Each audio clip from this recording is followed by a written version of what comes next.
Okay, good. All right, let's get started. Let's get rid of all computers so I don't have to see this terrible invention. Okay, Song of Songs, introduction. I'm thinking we'll finish earlier, but we'll see. Okay, so I wanted Song of Songs to fit like a trilogy, you know, in Proverbs, Ecclesiastes, Song of Songs, but it's so different. So there's actually a shift there. There's a break. So let me give you the main difference that I see.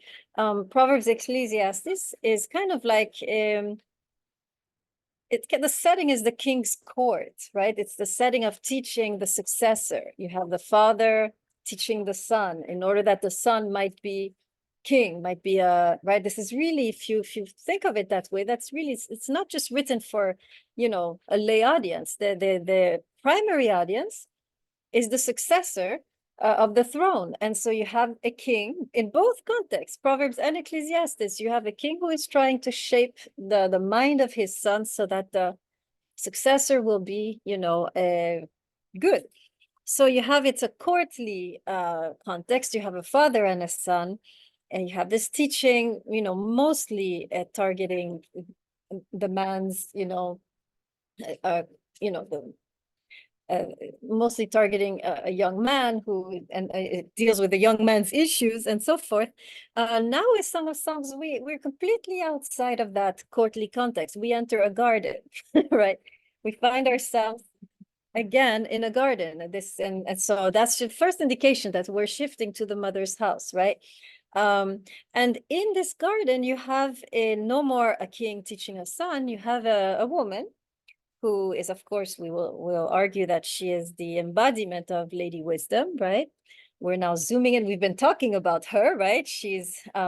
We've seen her embracing the king from behind, right? This is the Ma'at, the goddess Ma'at does that. She's the one who empowers the king, but she's still been in the backdrop up until now. Now she steps onto the stage by herself. The spotlight is on her, and she's teaching. Who is she teaching?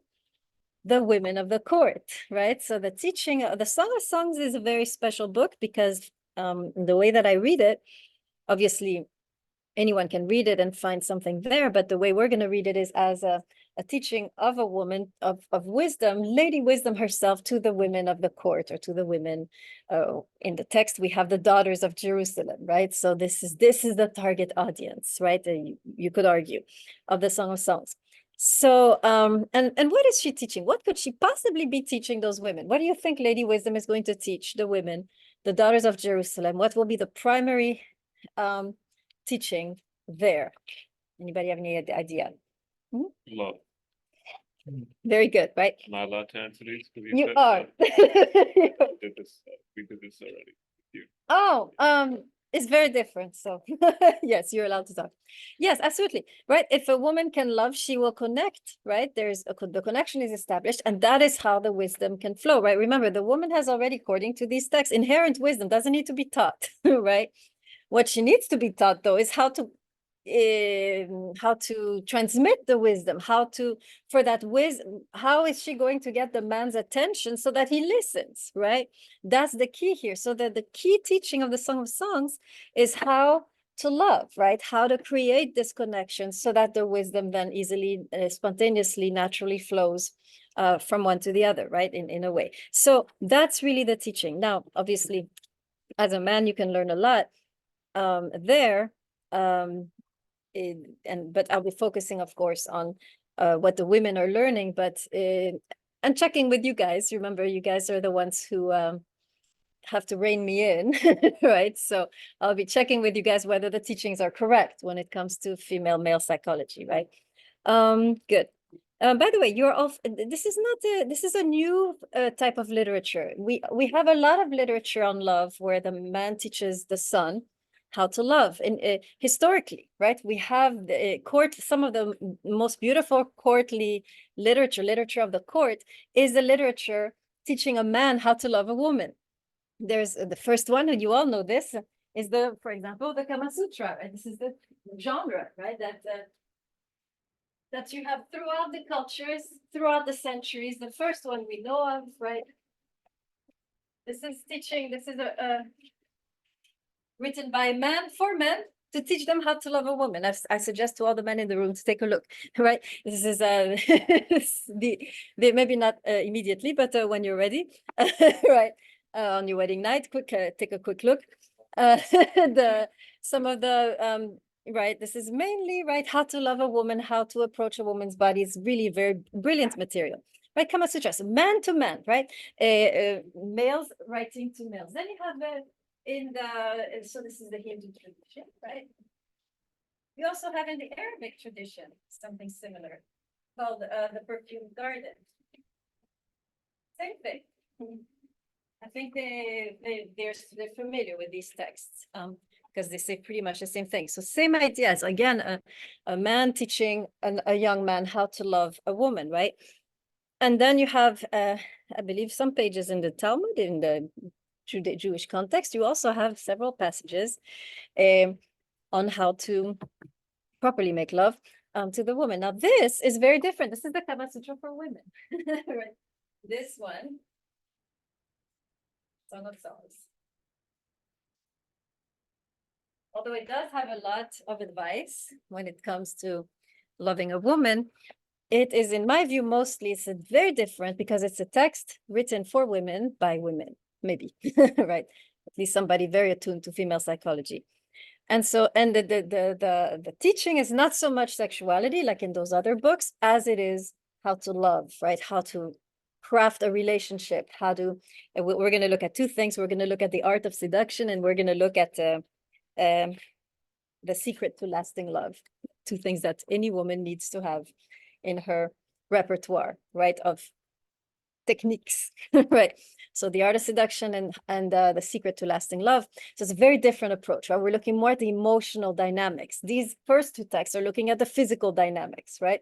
How to physically arouse a woman and so forth. Now we are looking opposite, how to win a man's heart. You see the opposites, very, very different. The first two texts is how to win a woman's body, right? How to prepare a woman's body for love.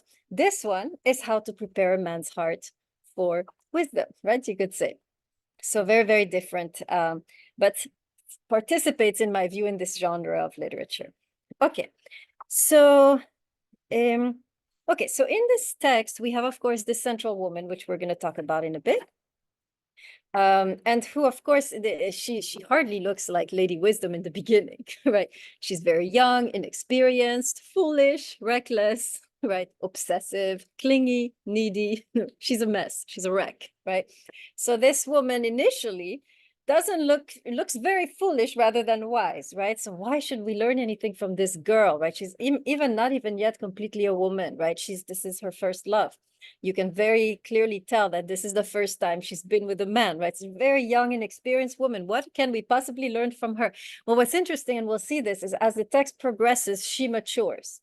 And as she's maturing, she is, in a way, telling her audience what she is learning. She is kind of releasing these gems of wisdom as she is growing in the text. So as we get to the end of the text, we have a very different woman, a woman who is mature, who has learned through experience how to properly love a man. And along the way, she has dropped these gems, right, of wisdom on how to love. So so she is wise, but we're looking at the process of a woman who is coming into her full womanhood, coming into her wisdom, right? So initially, of course, she's very immature and reckless and foolish, but little by little, you will see her grow into full womanhood and her and the embodiment of wisdom, right? So, and she's teaching along the way the whole time to the daughters of Jerusalem, we could argue. Okay, so that's how we're gonna read the book, right? There are so many ways to read this text, right? I'm going to look at it more as kind of a teaching how to love, how to approach the man in a way that he will be receptive. If that can be done, I mean, so many problems could be resolved, right? I mean, that's like the key. We know what to say, but we don't know how to say it, right? And if you cannot say it, then what's the point of you knowing what to say, right? That would be the idea. Okay, so let's go into the mother's house character of the book. Before I do that, any comments or questions or discomforts or anything you want to add?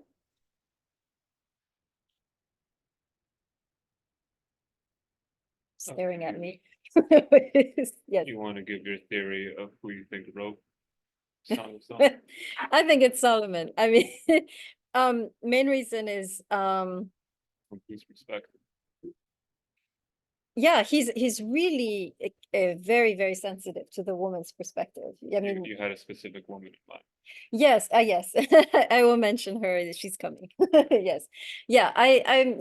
You can argue so many people. Nobody knows who wrote this. It could arguably be King Solomon, because of his.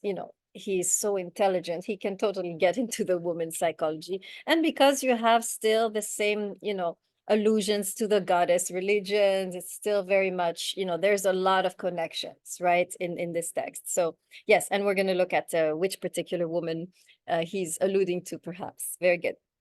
Anything else? Yes. The dialogue. What It's about? dialogue. Yes. between them, Mm-hmm. So that he's responding to her. And she's responding to him, right? Yeah, let me add that, because I want to talk about this in the vertical horizontal, right? Yeah, let me add that, and I'm going to mention something more about that. That's good. Okay, let's look first at the masculine feminine. Obviously, this one is very easy. Some of the books were less obvious, but this one is male protagonist, a female woman. A strange woman, though, because the text, I guess we'll look at this in terms of integration, separation integration, but she's definitely the main character. She starts and she finishes the text, right? So, I mean, there's an inclusio. Remember this literary technique that is used by the Hebrew writers when you have the framing, right? The text is framed by the woman's discourse, meaning the whole text, right? Is basically going to be, right? That is the main idea of the text, is this feminine discourse on love. She's also, this text is the only text where is mentioned explicitly the mother's house. That's where I got the concept, actually. At one point, if you read the story, she longs to bring him to her mother's house so that they can finally be together, as though the mother's house is a safe space within the general context where they are kind of criticized and judged, right? As a couple in the mother's house, they're welcomed and they can be themselves, right? They can be together in the mother's house. Interestingly, the father's house is not mentioned, which we'll talk about in a bit. So huge amount of references to Sumerian goddess literature. Let me give you a few examples. First of all, you have the expression to enter the garden, which we saw where we studied a text with that. Two texts, where it's in the Sumerian literature, where it talks about entering the garden. Same expression. Remember? Who enters which garden in the Sumerian text of Inanna?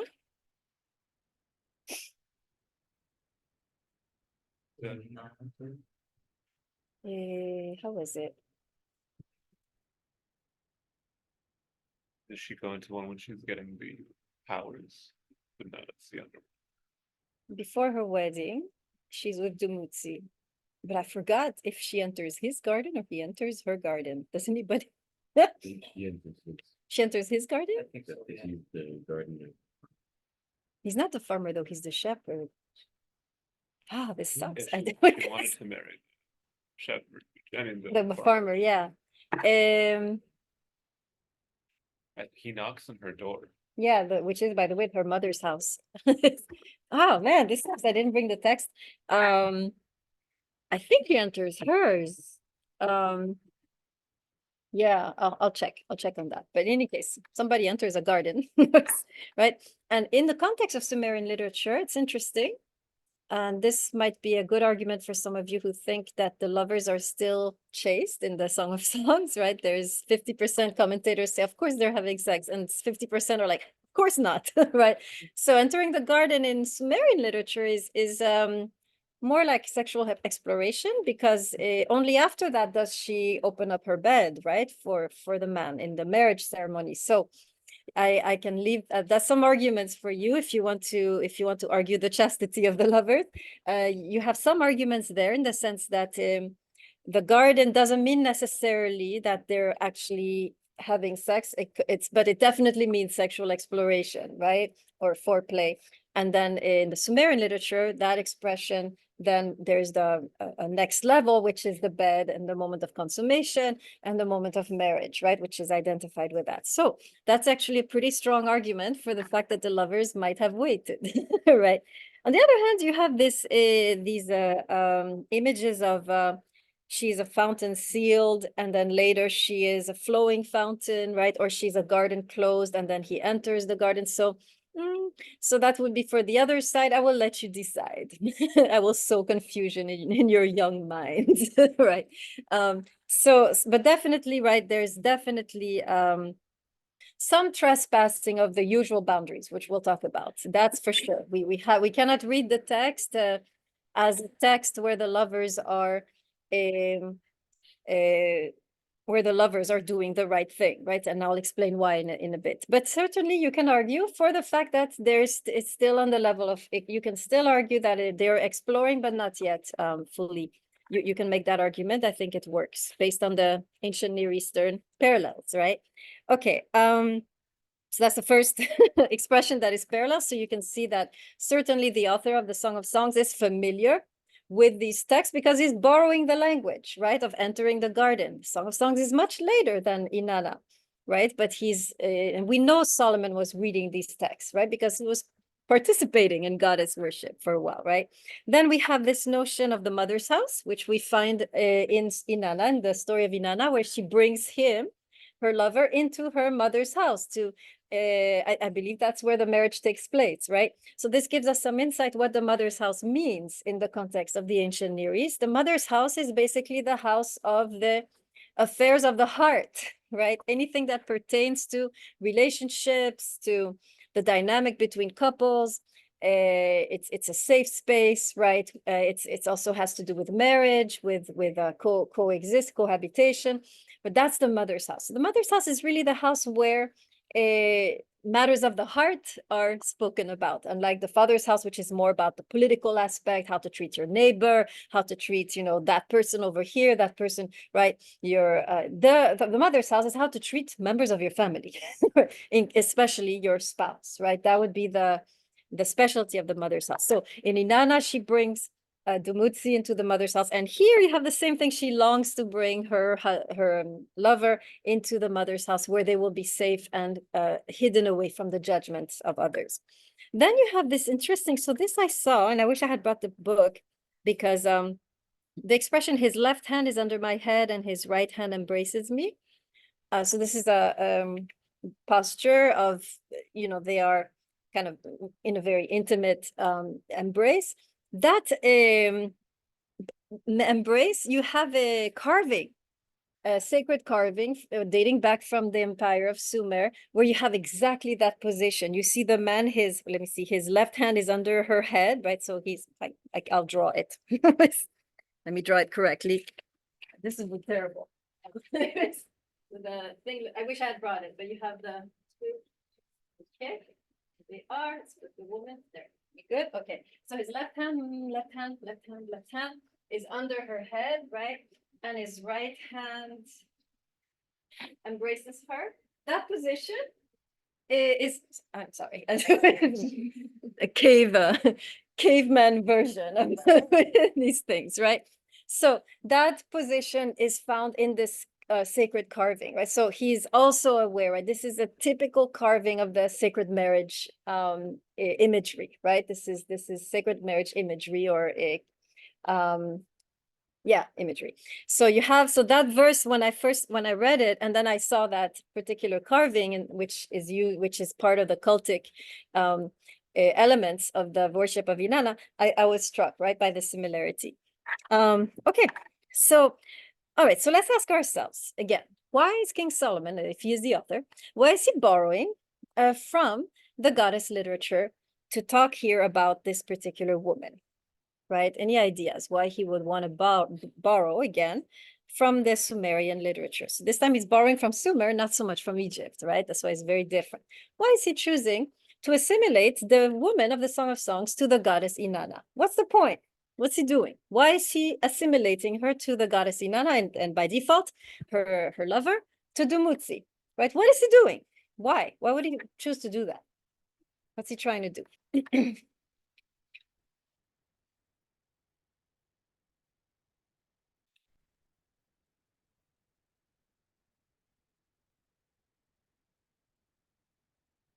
Kind of obvious, no?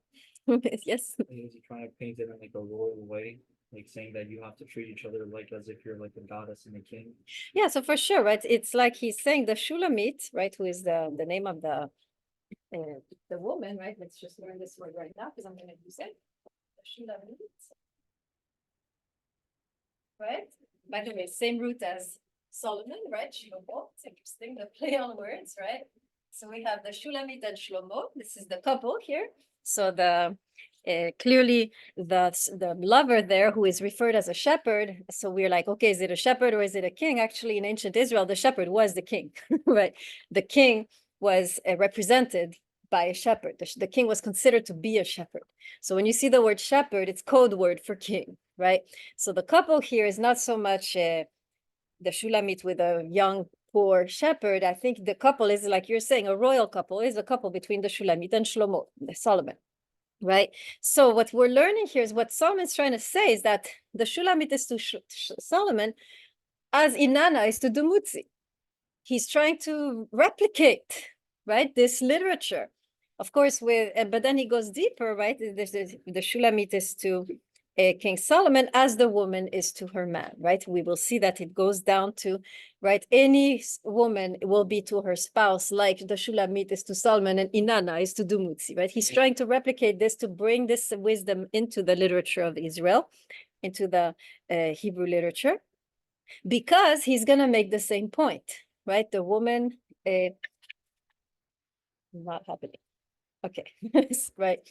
He's going to make the same point that in a way there is the king needs the connection here to this goddess in order to function, right? So she is also, of course, by default, Lady Wisdom, right?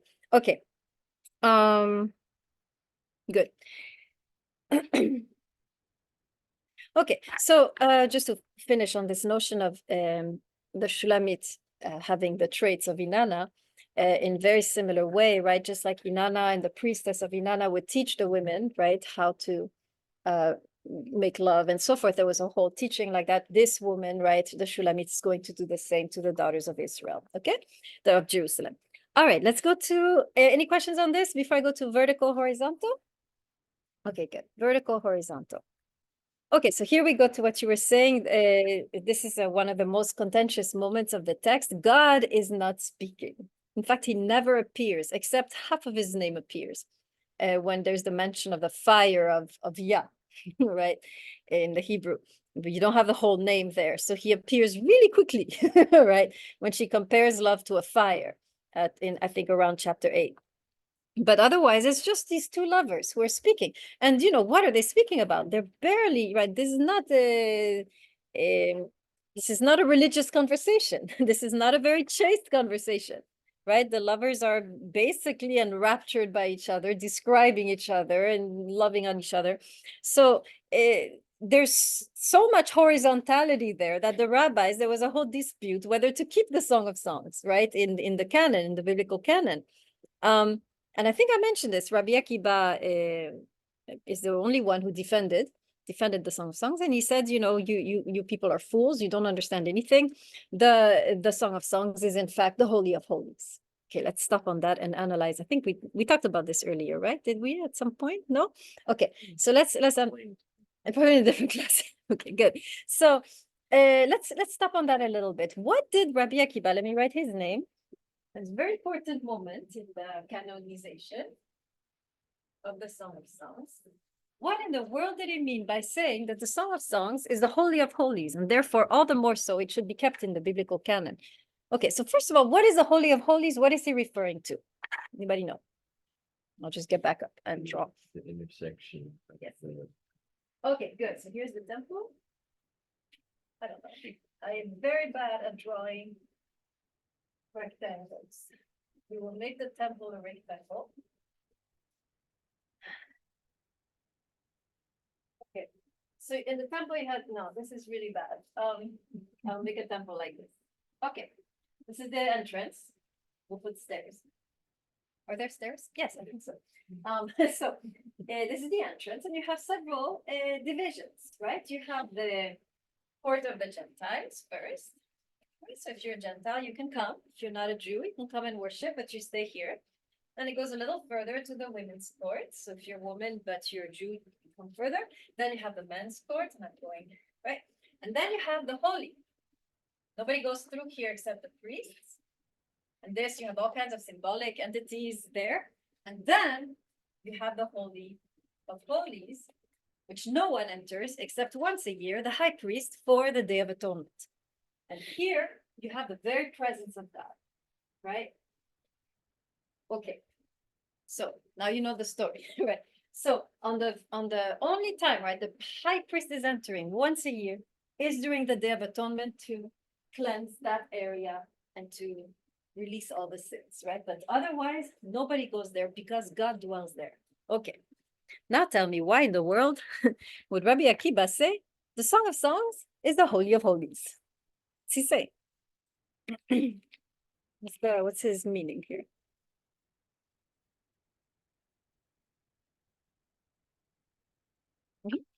So it's, I mean, tradition teaches us that Solomon wrote this as a guide for how a man's relationship with God should be, or Israel's relationship with God should be, and the reason why he wrote it with this kind of code, with this metaphor, is to, as some people say, to hide his virtue from Satan, or to confuse the evil forces that be that might like that. take away such a powerful text from us, that he had to put it in this format.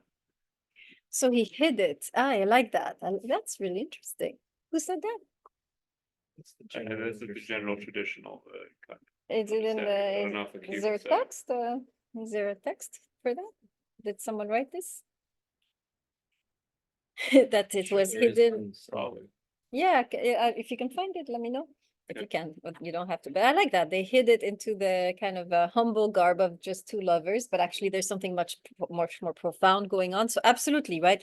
As we go through this text, what I'm gonna do, right? We're gonna talk about male, female, but at the end of each section, right? The art of seduction, the secret to lasting love. I'm gonna ask you, how does this apply to our relationship with God? What can we learn there for that on that level, right? So there's two levels to this text. Absolutely. There's the mundane level of love, and we're gonna focus on that. But there's a deeper, more profound level of the love between God and his people. Now, of course, the question is, who represents who? Right? Is it the man who represents God in the Song of Songs and the woman represents God's people? Or might it be the opposite, that the woman represents God in the Song of Songs and the man represents God's people? What do you think? Which one? Which one shall we pick? We can do both, but which one do you think is which one is your pick and why? I'm curious. Yeah, let's go over that. So how many of you think that the man in the Song of Songs is the representation of God? Raise your hand. Half and half. No I'm leaning answer. more in that Often direction. neither at the same time. It depends on the context and where Okay. it is. How many of you think it might be the woman actually who's representing God here in the story? Okay, 1, 2. Rest of you don't know. Yeah. I mean, I think it depends on which rabbi is saying which thing about whatever. Okay. It's very textual. Yeah. From chapter to chapter, it changes. Okay, You good. can look at it in different ways. Like I think it was in the text that you pointed out, where she's coming out to the garden to meet him, and like he runs away, so she can't be with him. That could either be like, that applies to both the religious experience of, oh, Yeah. you pray to God, but it's hard to like Yes, grasp him, exactly. or it could apply to God's experience. If he's trying to Exactly. reach out to his people, but Exactly. I think it can be both. We can make the argument for both, that God, you can read the whole book with God as the woman and learn a whole lot of interesting things about God. And you can read the whole book with God as the man and learn completely different things about God, right? So I think both work.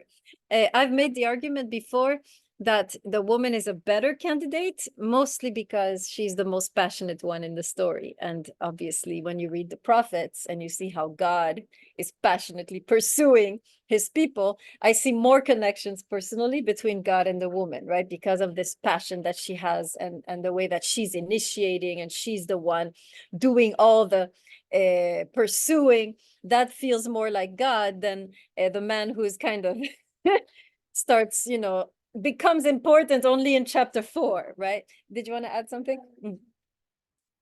But I mean, it's not consistent with that, but to say that I feel more comfortable saying God is teaching man than man is teaching God. Okay, good. Yes, I like that. Very good. Okay, so first reason why he says it's the Holy of Holies is because this story is hiding a deeper story. I like that, right? It's hiding a deeper story. It has wrapped the deeper story in the more mundane story, so that this is a story from their tradition, so that the evil one will not snatch it, right? Will not snatch it away from us. I very much like that interpretation. And so the deeper story is about the love between God and humanity. And in that sense, it's the Holy of Holies, right? Any other reasons why? Because it could be just the holy, right? Why the Holy of Holies? What is happening? What is why is the Song of Songs merged with the place where God is? Why is it in a way that the Song of Songs functions as a space where the divine presence is resting? What is making the Song of Songs so holy? Yeah. I mean, like, I know like one really big idea is that God resides in the relation between people. So this text is kind of just talking about like that, like how to form an ideal relationship. And so like if you are able to do that, that's where God will exist. Very good, right? In a way, God exists. Remember, we've been talking about this. God is between people, right? And especially when the relationship is what Buber would call an I-thou relationship, right? It's down, which is a relationship which is in a way where the protagonists of the relationship love each other sacrificially, right? Remember, we know in the Hebrew Bible that sacrifice is that which brings God near. We know semantically the two words are connected. I mentioned this before, right? So here we have an example of love which becomes more and more sacrificial. We're going to study that, right? And in that sacrificial love, of course, God is going to be fully present, right? God is present wherever there is sacrifice. We can say it like that. And because this particular love, we're going to show, has elements of sacrifice, has elements of abnegation, God, of course, will dwell there. So very good. Okay, so those are some ways we can interpret, right, Rabbi Akiba's words. So vertical versus horizontal. Here, the vertical is found in the horizontal, right? You access the vertical through the horizontal. This is what I like very much about Jewish or Hebrew worldview versus the Greek worldview. In the Greek worldview, you access God by shedding the world, right? The more you shun the world, the closer you come to God. The whole tradition of monasticism that you see in Christianity, for example, is coming from this idea. The more I shun the world, the more I'm closer, the closer I come to God. In the Hebrew tradition is the more you enter the world, the closer you come to God. The more you enter into relationships, wrestle with the people around you, engage, right, yourself in relationships, commit yourself to relationships. That is when you will connect to God, right? There's a radical difference between the Greek and the Hebraic worldview. Greek worldview, you connect to God by leaving the world, which is seen as corrupt and impure and full of original sin. In the Hebrew tradition, the more you enter the world, the more you connect to God, right? So God is found between us, not above us, right? In a sense. So very good. Now, law versus wisdom. Okay, so here we have so this text, there's another reason why the rabbis were uncomfortable with these texts, and of course the Christian clergy after them also, is that the lovers are really kind of breaking all the rules of courtship of the time. Let me give you a long list, right? So we have this element of transgression in this text, which I think is, we can argue that they're not sleeping together, fine, but we cannot argue that they're not transgressing some rules, right? Because the transgression is inherent to the meaning of the text, I think. We cannot fully understand the meaning of the text if we see these two lovers as, you know, the model man and model woman, and they are doing everything correctly. No, that ruins the purpose of the text, right? So let me make the long list here of the rules that are bent or broken. Number one, there's no father. This is the first problem, right? You're in a context of courtship. There is no father. What kind of courtship is this? The courtship in the ancient Near East begins with a father, actually, right? Doesn't end with a father, begins with a father. It begins with the father choosing, right, the man for the woman, and then working out a business arrangement with the family of the man, and then at the wedding ceremony, right? Well, of course, there's pride, it's consensual, right? We're not savages. The woman, gets a glimpse, he gets a glimpse. We're like, okay, yes, they agree. But originally, the father starts this business, right? Here, the woman, no father mentioned, she starts by herself, right? And she starts brazenly, right? She goes straight to the point. First verse, what is it? What's she saying to the man? She's saying, pick me up at 10 so we can go get a coffee. What is she saying? Do you remember? First verse. Yes, very first verse, very first words coming out of her mouth. Embrace me. Exactly. She goes straight to the point. She's not saying, let's go get a coffee, let's talk about, the weather or politics. No, she goes straight to the point. Right? So this is first thing, very crazy. Yes, go ahead. You had a question. Yeah, Bidde. It's no father, but Naomi takes the place of the father. She's the Yes. one who's actively working to arrange a marriage. Excellent point. Yes, absolutely. Yeah. Mother, here there's no mother or father. Yeah, she's completely alone. No parents. No Well, parent, no brother. there's a no- distant mother's house. no- But you're right. Yeah, she's very much on her own. She's very much like the modern woman, right? This contemporary woman, a lot of women are, this is it, right? That's why I like this text. It really applies to modernity. Okay, second rule that is problematic. So first of all, there's no father. Second one we mentioned is the she initiates, which is unusual. Normally, like I said, the father initiates. Third one, and we're going to look now at more traditional laws of courtship. I'm going to quote two that are interesting in my view. I'll do it in the Hebrew. The laws of Tzniut and the laws of Shomer Negiah. Okay, learn this elementary Hebrew. I'll explain what it is. Tzniut is modesty. Right, translates modesty. So you're modest in your dress, you're modest in your words, you're not flashing, yourself, you're not, making you're not drawing attention to yourself either through your words, what you're saying about yourself, or the way you dress, right? This is the idea is actually really interesting concept that I explored some time ago and found it fascinating. Just gonna say a few words on that. The woman who taught me this concept was an Orthodox Jew from Jerusalem, who came and lectured us girls about the Tzniut and Shomer Negiah. She wrote a couple books about it. She made an excellent point. She said, your true self surfaces only when you hide it, right? Or when you keep it to yourself. In other words, when you're trying to impress people and show them who you are, you're going to actually end up blurring or obscuring who you truly are. The moment you stop trying, the moment you just, keeping to yourself, actually your true self will shine through much more powerfully. I thought that was a great argument. So for example, you're on a date. As soon as you start saying, yeah, I graduated from Harvard and, now I'm a lawyer and I make this much money, and you're like showing off all your achievements, at that moment, what is actually happening is your true self is your true spiritual light has been completely extinguished, right? And so the moment you don't bring attention to your achievements, your light shines through much more powerfully. That was her argument. Same thing with the way you dress, right? If you dress in super flashy, trying to show too much, in fact, you end up showing nothing, right? You want to be a little bit discreet or modest, and then you actually end up, your light shines through much more powerfully. You're much more magnetic when you're not trying to show off. That's the basic idea, right? So now it's new to 0 here. Why? Now that I've made a case for it, let's dismantle it. Tell me the passages where there's absolutely no tzniut, no modesty on the part of this woman. I mean, she talks about how big her breasts are, but I don't know. If That's that him. equates That's to- him. He's the one. Did she say it? She said that about herself.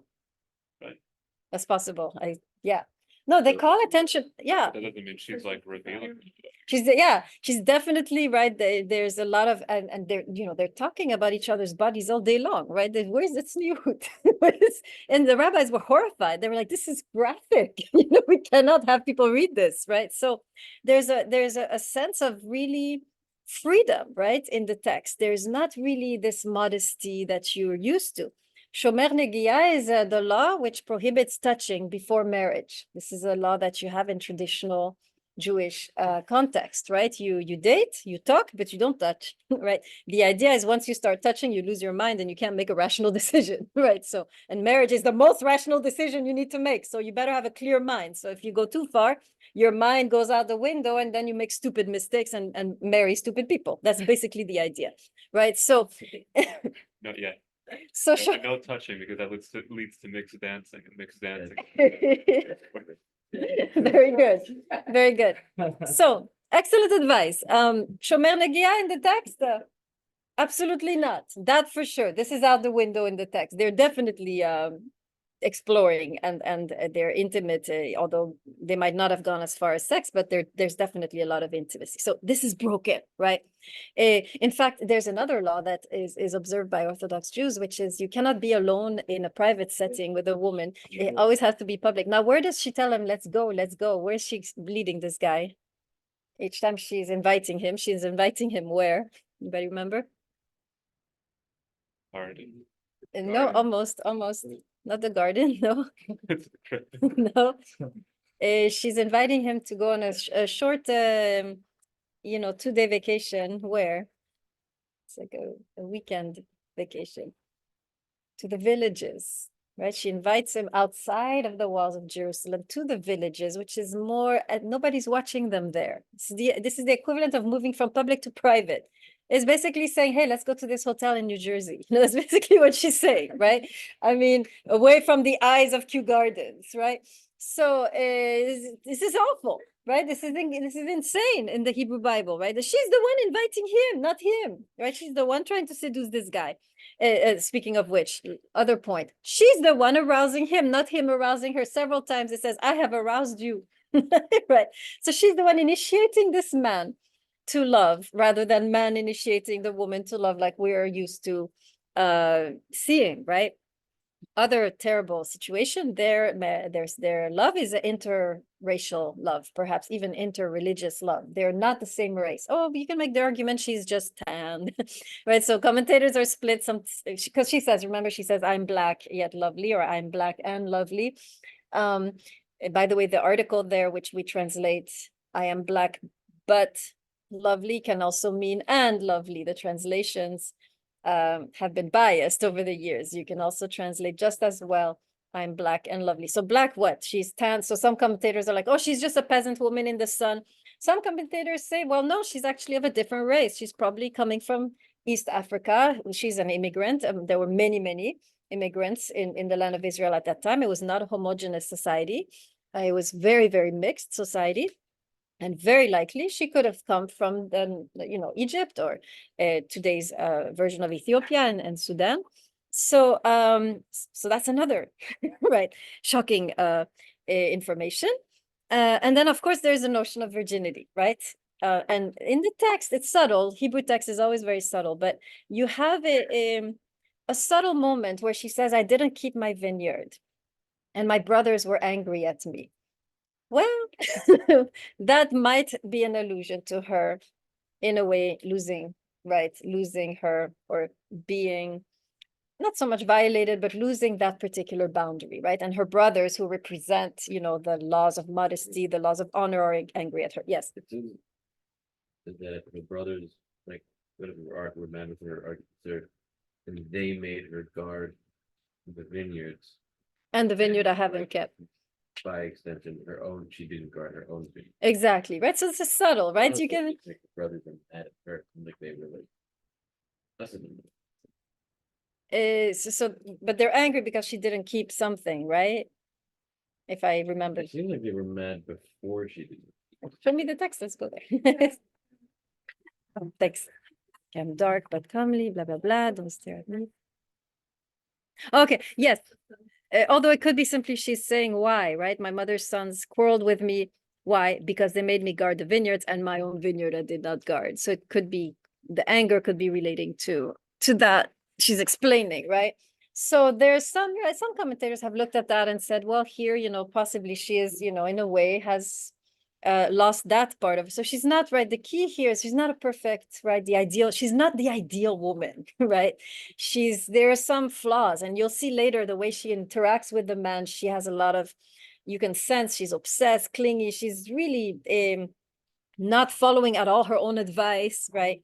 So there's that. And then him, by the way, if you think that he's the hasn't lost it himself, he's the one we were going to study this text. He has a problem with infidelity. We're going to look at that, right? So there's also kind of a wandering spirit in this man, right, which we'll study in the text. So same thing, right? You have a lot of, this is a couple that's very broken, right? This is a couple that is not following the wisdom of the elders, that is making a lot of mistakes.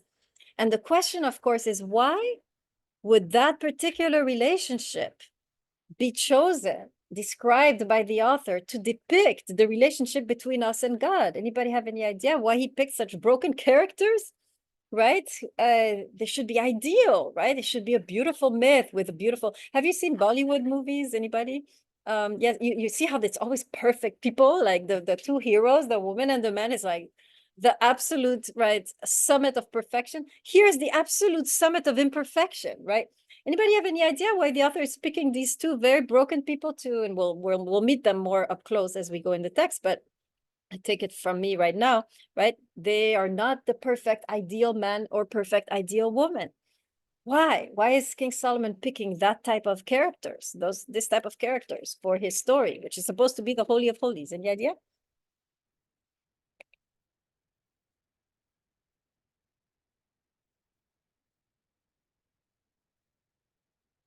Yes?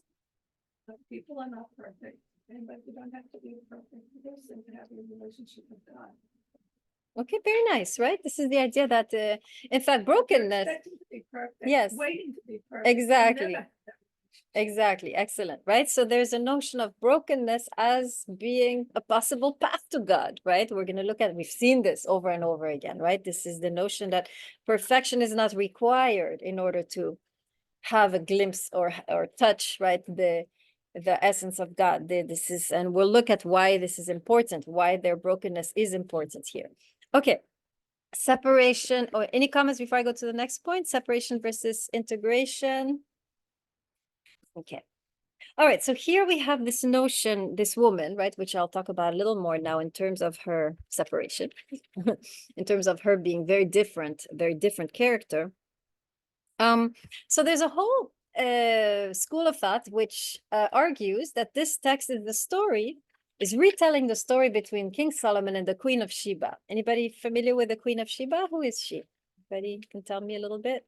She's mentioned in the Bible, right? She's like King Solomon's foil, basically. What's a foil?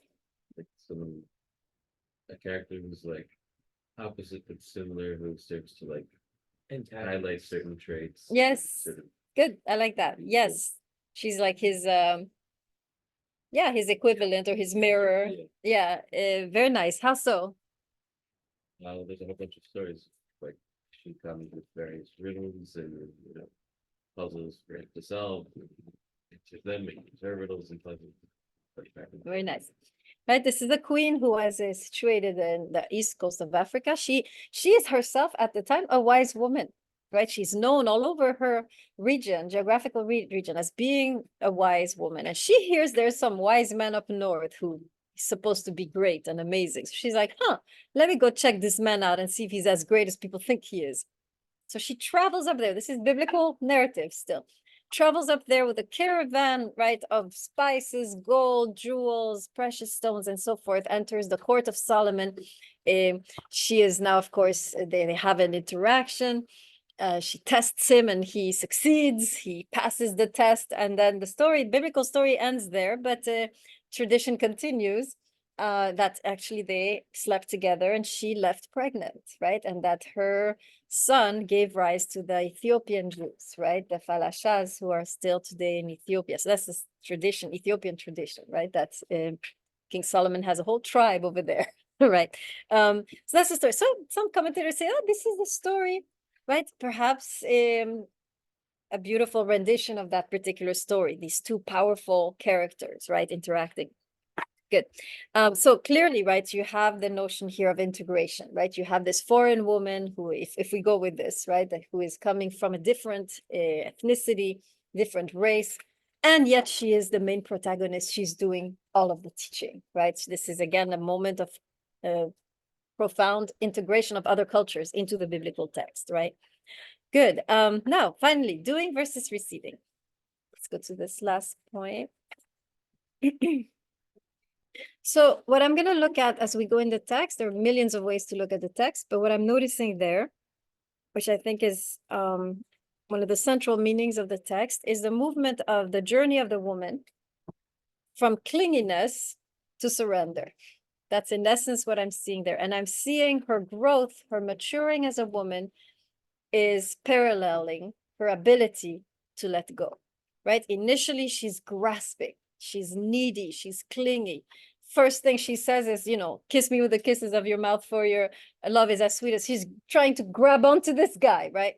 And throughout this story, she's pursuing him, running after him. She gets up in the middle of the night. She's in the streets looking for this guy.